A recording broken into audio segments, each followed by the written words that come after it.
All right, hello everyone. We're going to cover a golden shot today. You can see brand new hole that I'm going to go over for you guys. If you need this past one, you can use the Golf Clash Notebook app. So in the Notebook app, for instance, if I was to go to search and then search golden shots, you should be able to find this one in here probably several times actually.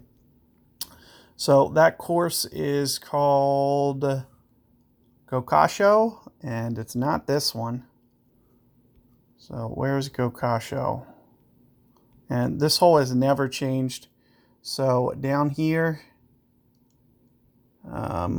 definitely say hole 5. Oh, right now it's hole 3. It is hole 3. So it's this one, or it's this one down here at the bottom. The hole 5, that's the one that they never brought back. That was an impossible shot. So that's where you can find the guide. That's two different tutorials that you could go through. I typically try to crank up the backspin on that one, but let's take a look at this brand new hole. And I already did shoot my free-to-play account, so if you'd like to see that, that is just uploaded to YouTube as well. So if I was to go to my channel here, for instance, I just uploaded this, and you'll be able to find it in the Road to Glory folder. But it also has, basically kind of, I showed you my chest opening, kind of talked a little bit of strategy as well. So if you want to check that out, and that's an entirely free-to-play account, so I only took the one shot on it. But, I kind of talked about it a little bit. We are going to be using the golden long iron here. So 66 accuracy, we're typically talking 1.7-ish per ring. And, you can use the Notebook app as well if you would like. But just to keep things simple, I can, basically do the ring adjustments pretty very similar to what the app can do anyway. So I'm just going to go ahead and shoot. And so tailwind, that's going to be the only tough one. So tailwind's really going to make things a little bit tougher. You almost have to land off that front of the face. I don't know if we're going to have enough topspin to go short iron or not. So I would imagine we may not. But I am going to just try to hit it off the front here. Maybe using about 1-ish per ring or so. Let's just see. I just want to see tailwind wise if we can get this going and get this down the entire fairway. I don't think we're going to be able to.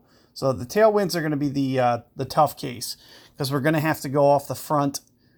So you can see that I wasn't able to do that. And yet again, another tailwind. The tailwinds are going to be the tricky ones. Let's go ahead and jump in. I'd like to avoid them. And even you can tell even before I even shoot it, what the wind's going to be. So another strategy you can technically use, if you see a tailwind, you can essentially maybe just sit on the hole for a day or so and just try to come back to it. We're going to have to land on this face a little bit more. So if I was to crank up the backspin here, this is going to come in. It's going to be a little bit too hot.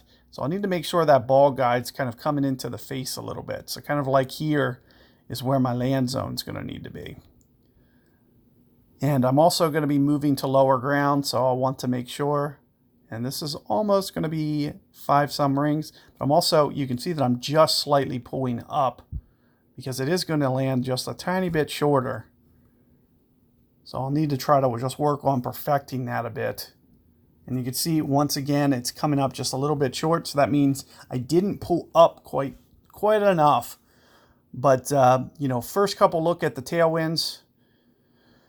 So not going to be the easy ones. It is going to be possible to pull it off, but this is much, the side winds, this is what we're going to be living for, is the side winds and the headwinds. So we're going to want to take full advantage of these. In this case, I'm going to go maybe 4 backspin. Typically, I might go, I might go full on the backspin with the side wind case. So you can see with what I'm doing with my ball guide offset, just trying to land on this front a little bit. Just pull this up just a little bit. Make sure I don't short hop that too much. And I'm almost going to go 5 rings here. So you can see just a little bit light of 5 rings. Also playing that wind effect. Got my perfect ball. So let's see how my distance control is. But you'll see, you know, we're going to be all over this thing. So a good opportunity. You can see right about 4 backspin is going to be good with a... So 4 backspin is what you'll want to use for that headwind there. Maybe move it to 3.7 if it's straight into the face. This is another tailwind. So I'm really getting the bad luck here. 3 out of 4 bad winds so far. So once again, you know, we're going to have to just land just a little bit shorter than typical. And I'll just have to worry about kind of mastering that a little bit. So you can see with where I'm aiming. At least going to go 4 rings, which is just a little bit of an overplay here. So maybe right around here. Plus wind effect. Oh, come on. So I missed my perfect ball. That's definitely going to slide it out to the side. Need to hit my perfects. But you can see that looks a little bit better. So you can see my distance control starting to get a little bit more honed in. No reason you can't unlock all of these. Let's see, how many more shots do we have? Hopefully at least 3. I hope it's 3. Okay, good. So very good opportunity for us to get all 3 of these. So let's, first things first, try to, you know, first off, we're going to need our perfects every single time. So I'm going to go 4 backspin here. Also playing the wind effect. So somewhere right in here. And I'm thinking for this one, right almost 4 rings here. So right about here. We're really going to need our perfects. Oh, and sure enough, I'm early on the timing. So I'm going to be dead in the water again. So with perfect balls, it's going to be a good chance that I hold it out every time. And that was a perfect wind to really give it a good go. And here's another one, you know, just really need to focus. I got to get these perfect balls. I mean, that last one was the best chance because all I have to do is basically play wind effect, which is very minimal in winds that are straight. So you can see we'll have to play very little wind, which gives us a very good chance that we'll be able to hold this. Now for this one, I'm going to go about 5 rings. And hopefully I can start getting my perfect balls again. So sure enough, there it is. I should be able to get these last 2 chests at least. So it looks like I actually got the hole-in-one. So as I mentioned, you know, you want to take advantage of those situations. Let's see what the last wind is going to be. I'm hoping that we can stay away from tailwind. But you can see with the perfect ball, we're going to be all over this sucker with a tailwind or with a headwind. And sure enough, I did get another tailwind. If it was me and I saw my last wind was going to be a tailwind, I would probably, you know, with these last 2 chests that I got to do, I'd probably just go over to the other one. But I'm going to go ahead and shoot this. You know, I do want to kind of get you dialed in on this shot as well. As I mentioned, you know, we're going to need the full backspin here, play some wind effect. But we're going to need to start hitting a little bit more into this face. You can see that I'm just kind of pulling back to kind of a more suitable spot. So somewhere around here, but you can see I'm moving to lower ground. So I may just pull at a slight angle because I know that it's going to land shorter anytime this happens. So I did catch my perfect. And let's see. Oh, no, that's got to be too short. So once again, it's going to land a little bit too much on that face. And it looks like almost a little bit heavy on the ring adjustment as well. But you see the gist. As long as you can stay away from those tailwinds, there's going to be a good chance. If you get your perfect ball and your wind effect, you're going to be able to make almost every single one of these.